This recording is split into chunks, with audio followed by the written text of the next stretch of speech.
Hey, welcome! Today we're diving into a journey that, let's be honest, every homeowner dreads, but so many of us will have to face. That moment when your heating or cooling system just gives up. But you know what? Don't even worry, because by the end of this, you're going to have the tools to turn that panic into complete control. So, let's set a scene that might feel a little too real. Just picture it. It is the absolute coldest night of the year. You can hear the wind whipping outside, and then nothing. Just silence. That comforting hum from the furnace, it's gone, and you start to feel that first little bite of cold creeping into the room. It's a real gut punch moment, right? That's exactly where we're starting. And isn't that the truth? I swear, these things have a sixth sense for the absolute worst possible time to die. A holiday weekend, the middle of a family party, the peak of a heat wave. They never just break down on a Tuesday morning at 10 a.m. It's like a universal law of homeownership.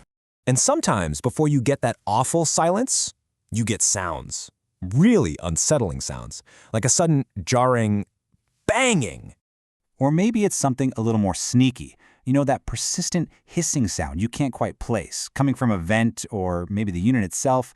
Or, oh man, the one that really just sets your teeth on edge, that high-pitched squealing that is absolutely impossible to ignore. These noises, that's your system basically screaming for help. So, what do all these signals actually mean? Look, your HVAC system is a pretty complex piece of machinery, but it's always trying to tell you something. We just have to learn how to speak its language. These right here are the classic telltale signs of trouble. If your AC is running but it's just blowing around warm air, that could be a refrigerant issue. If the furnace keeps kicking on and off over and over, what pros call short cycling, that often points to something like a dirty sensor or maybe a clogged filter. And those different temperatures from room to room, that is a huge red flag that your ductwork is having a major problem. Every single one of these is a sign that you need to dig a little deeper. Okay, so you figured out there's a problem. Now comes the big step. You gotta call in a professional. But what should that actually look and feel like? Just knowing what to expect can really take a lot of the stress out of the whole thing. A really good service call should be totally straightforward and transparent. It really just boils down to three parts. First, you schedule the call, and they should give you a clear window of when they'll show up. Second, the diagnosis. This is where the tech figures out what's wrong and gives you a price before they do any work. And third, the actual repair, followed by a test to make sure everything's running perfectly. No surprises, no games. Now, this diagnosis part is absolutely critical.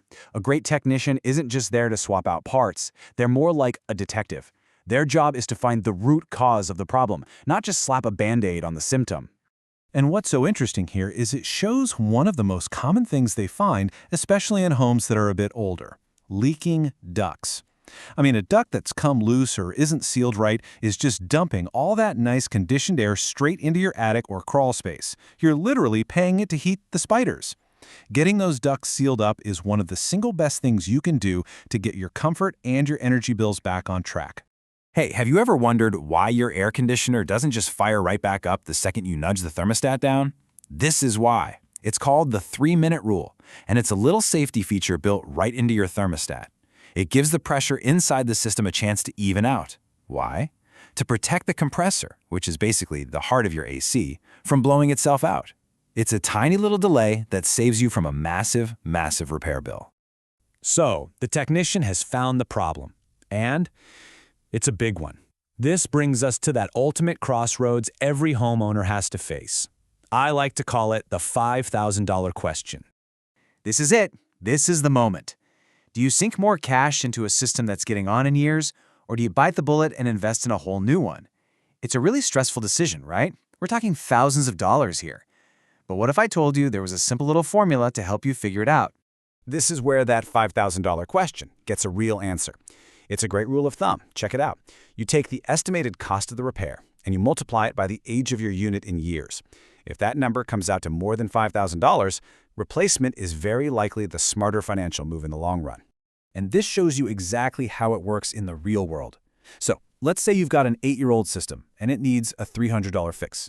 Okay, 300 times 8 is $2,400. That is way below our $5,000 cutoff. So, yeah, a repair totally makes sense. But look at the other one. A $600 repair on a 12-year-old unit, well, 600 times 12 is $7,200.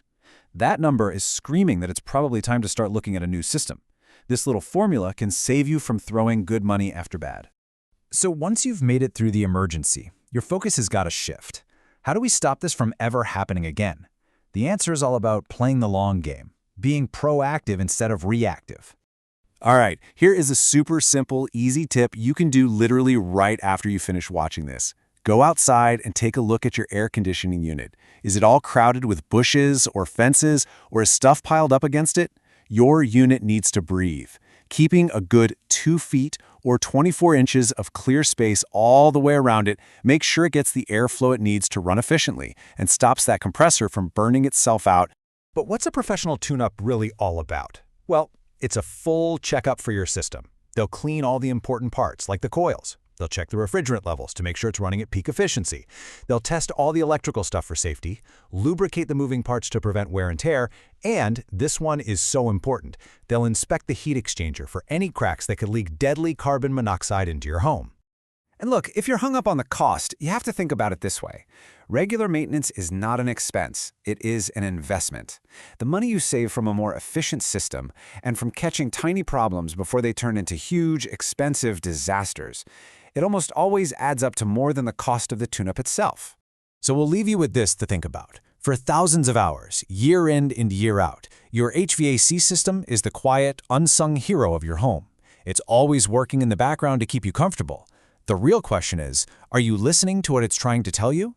Because being an informed, proactive homeowner, that is the absolute best way to avoid the panic and keep that peace of mind.